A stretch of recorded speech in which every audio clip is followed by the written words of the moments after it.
my ultimate gift guide for art supplies. In the last video, I shared over 100 coloring books and activity books worth checking out, but this video is where the magic begins. The art supplies. It's like handing someone the tools to unlock their imagination. Here's what I plan to cover: colored pencils, markers, watercolors, embellishments, and storage solutions. And don't worry about writing everything down. I have the full list available for free on my Ko-fi page. So let's dive in. Colored pencils are often used by artists and fans of adult coloring. And there's all types to choose from budget, premium, wax, or oil-based. There's many to choose from. But let's talk about what I like to call Premium 4. These manufacturers are known for quality: Derwent, Faber-Castell, Prismacolor, and Caran d'Ache. They all come with their own fan base, so if you know someone that has a preference for a specific brand, find something else from that same manufacturer, and they may love it. But if they're like me, you want to collect them all. Even so, I'll share the popular brands for each of them. Derwent has many brands that they offer, but I've enjoyed these two colored pencil brands, ChromaFlow and ColorSoft. ChromaFlow has a thinner pencil barrel, so there has been moments where I've had some hand fatigue while applying with heavy pressure. On the other hand, ColorSoft, this one has a thicker barrel, but I have found that I'm able to add multiple layers to achieve a nice vibrancy. I would say that the ChromaFlow might be a little bit more vibrant, and they are much cheaper, but either of them is a very nice premium colored pencil set.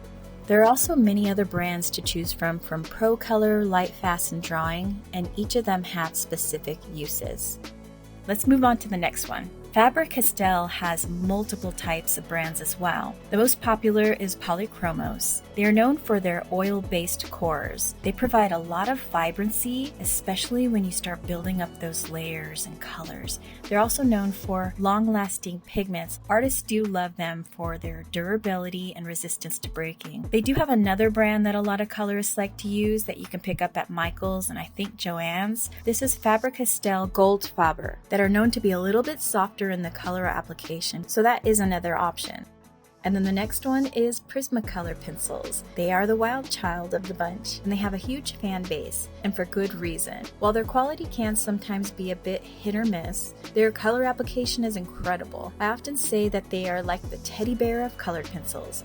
They're just softer and creamier than most. And the last one is Caran d'Ache. The Luminous brand is often what is used by a lot of colorists, but it does come with a premium price tag, as the colors are known to be long-lasting. And we can't talk about color pencils without some of the essential tools. I won't go into that now, but I do have it in the gift guide on my Ko-fi page. Now this list is all the premium colored pencils, so if you want one that will fit your budget, I have a video that I'll be sharing on how to save money on coloring supplies and more. So make sure you subscribe if you want to see that video. Let's move on to watercolors and ink-based art, which I like to call water-activated art supplies. Water-activated supplies take your creative experience to the next level, deepens your understanding of color theory, your blending, and contrast. What I like about them is how well they fill up open spaces on a page or canvas. Let's start with watercolor pencils. Even a small set of 12 can turn into many other colors with a color palette tray. There's many brands to choose from, and I haven't tried them all, but I can vouch for the Arteza watercolor pencils, along with the Royal and Langnickel watercolor pencils. And I know you're wondering about what's on my watercolor pencil wish list. Faber-Castell's Albert Dürer watercolor pencils. The problem is I want a large set because I gotta catch them all. But there are two others that work really well: Derwent Inktense pencils or the Inktense blocks. These are ink-based, so once they dry, they stain like real ink and can't be moved. They appear to be more vibrant than watercolors.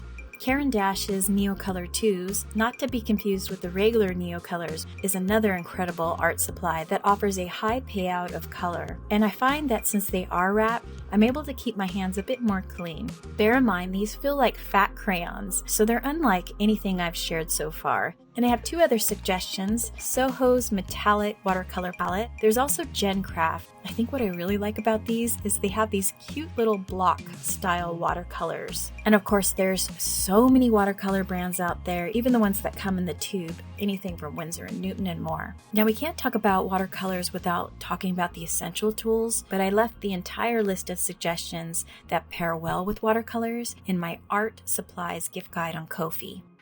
All right, let's move on to embellishments. These add a shimmer or sparkle, and they can enhance any page or surface. One of my favorites is Ranger's Liquid Pearls. These come in a little tube. They provide iridescent colors. When I've used them on coloring pages, they kind of have a nice little bevel that comes off the page, and I really like that. The other one that's often talked about is by Ranger as well. It's called Stickles. These are a type of glitter glue, and they also come in a tube.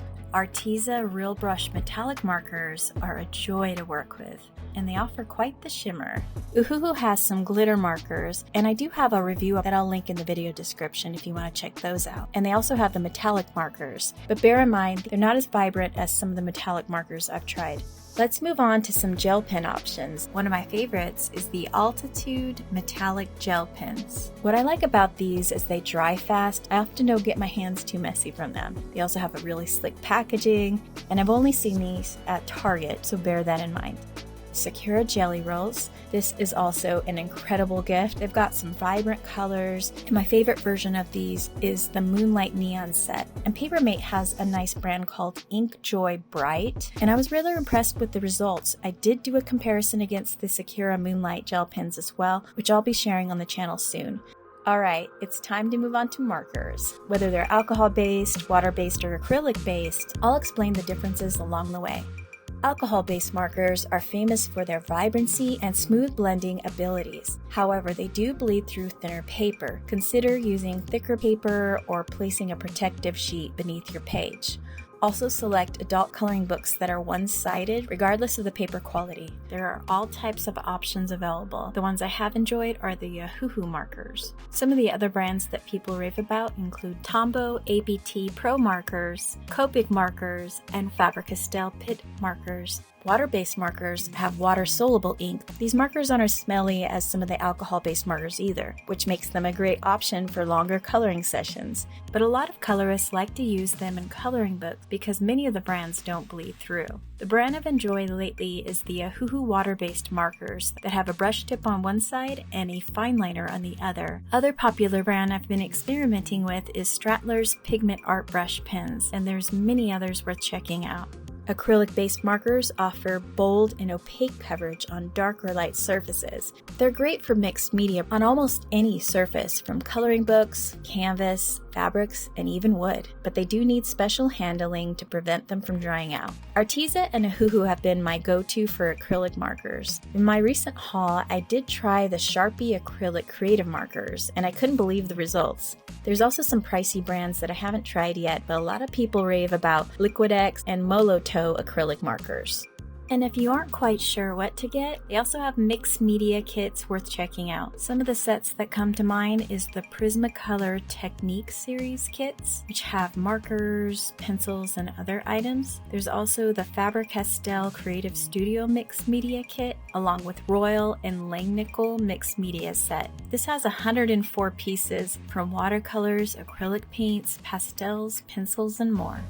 The last thing I want to cover is storage solutions. I've experimented with a lot of different products, but these are the ones I've enjoyed the most. Roll-up pencil cases, and what I like about these is they're very compact, but they're also portable. Another great one is the pencil or marker zipper cases, and those work really well on shelves. Marker carrying cases, they do have some neat ones that look like little backpacks, and this Arteza one is also nice and sturdy. There's also two other ones that I've enjoyed. The acrylic organizer with drawers. They come with different types of surfaces, from clear, colored ones, wood, or metal options as well. And there's this neat little steel storage box from Toyo and Trustco that are also really slick. And the last one is a metal pen organizer. Alright, I've covered a lot in this video, so I'm going to have to share the unique gift ideas and budget-friendly ideas in the next video. But in the meantime, if you want some more ideas, go ahead and check out my latest art haul. Thanks for watching.